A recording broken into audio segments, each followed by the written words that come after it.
because the law got to be fulfilled. The image in Nebuchadnezzar's dream, picturing the rule of man's kingdom, was in the multiples of 6.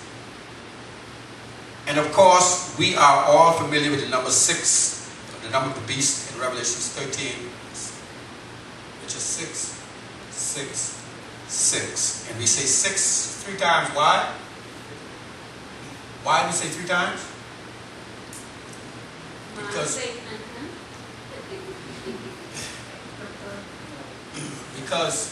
it's 3 times, it's because it showed the complete imperfection of man. And no matter how much man tries, he cannot get it right. No matter how much he tries, he can't be perfect. I don't care who it is. It ain't gonna happen, because what? Let God be true and every man a what? Fire. Kick him in the fire. God is right and we're wrong. 2 6s will total the number of the tribes of Israel and the apostles, which is 12 tribes to the of Israel, right? 2 6s. 12 tribes of the apostles, 2 6s.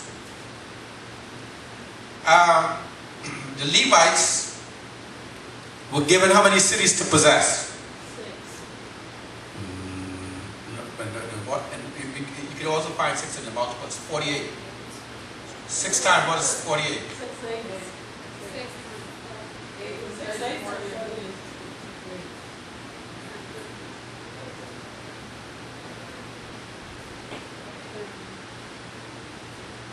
And of those cities,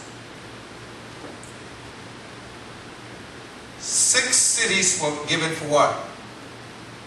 Remember, 6 cities were set aside for what? Refuge. For refuge for manslayer. If you, in Israel, if you killed someone accidentally, there was a city you could run to, and once you get to that city, they can't touch you. Because you might have done it accidentally, not on purpose, and the fellow might be hot. Even if they behave it, you're gone. So you run to one of the nearest city of refuge, and you are protected until you can be heard by a judge. Now, isn't that wonderful? Jesus is our city of refuge. Let's run to him. Let me run to him. Let's stay in that city. Don't come out.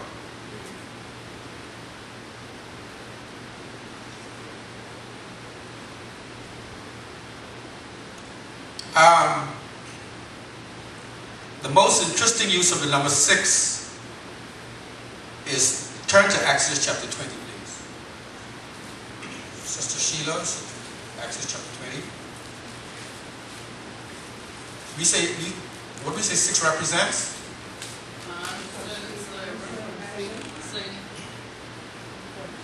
Natural man, sin, Satan, and slavery. Now, let's look at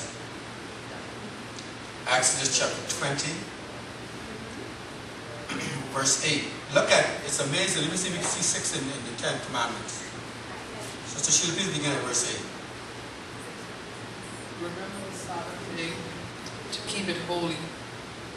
6 days you shall labor and do all your work.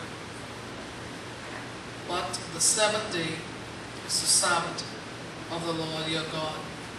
In it you shall not do any work, you nor your sons, nor your daughters, nor your manservant, nor your maidservant, not your cattle, nor your stranger that is within your gates. For in the 6th day the Lord made heaven and earth, the sea and all that is in them, and rested on the 7th day.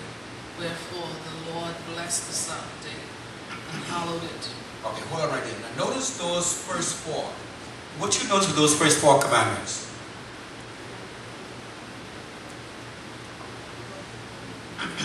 What y'all notice with those first 4 commandments? Our relationship with God. Man's relationship with God. Right? The first 4 speaks of man's relationship to his Creator. Now, look at this, the last 6. It is amazing. 6, last 6.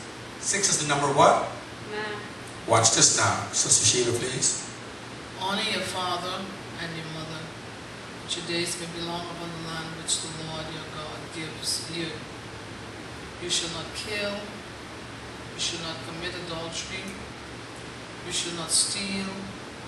You shall not bear false witness against your neighbor. You shall not covet your neighbor's house. You shall not covet your neighbor's wife, nor his manservant or maidservant, nor his ox or his ass, nor anything that is in your neighbor's. That is your neighbor's. You see that? The last 6 commandments, the 10, 6 of the 10, the last 6, deals with man's relationship to his fellow man.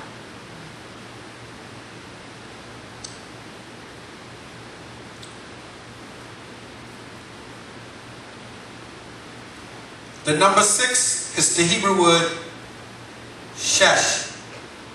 S-H-E-S-H. And it means, it's amazing what it means. Listen, tell me if you can see, man, it is. It means to annihilate or plunder. That shouldn't surprise us. Do you think for one moment when God said to man that he is to have dominion over the earth and to subdue it, that he meant we should plunder and destroy all that our Creator provided? But that's exactly what's happening. We're destroying the earth. Man is plundering it. We're destroying it. We're messing it up. Huh? The earth is all because of greed. And all of this is the result of sin. In the prophets we read of the results of Satan. Sister Gibson, please, Isaiah 14, verse 16 through 17. This is amazing scripture here in Isaiah chapter 14, verse 16 through 17. You wonder why people are afraid of the devil.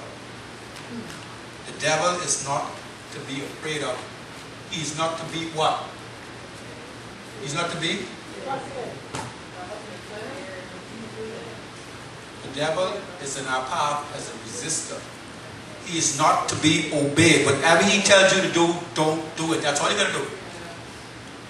And you'll know when he tells you something, because he can't tell you anything good. 16 and 17. Look what the scripture says.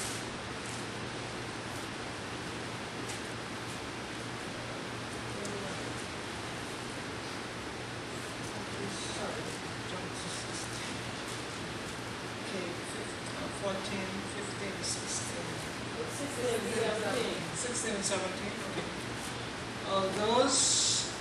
Those who see you will gaze at you. And consider you, saying, is this the man who made the earth tremble, who shook kingdoms, who made the world as a wilderness and destroyed its cities, who did not open the house of his prisoners? It seems here that when we see the devil, you can say, that's what I was afraid of. That's what I was afraid of. One little scruffy man. That's who I was afraid of.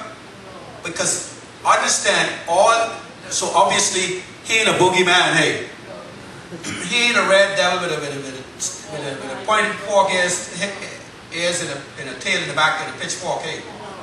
He ain't that, hey. And it's amazing that's how the church has described the devil. And that's the concept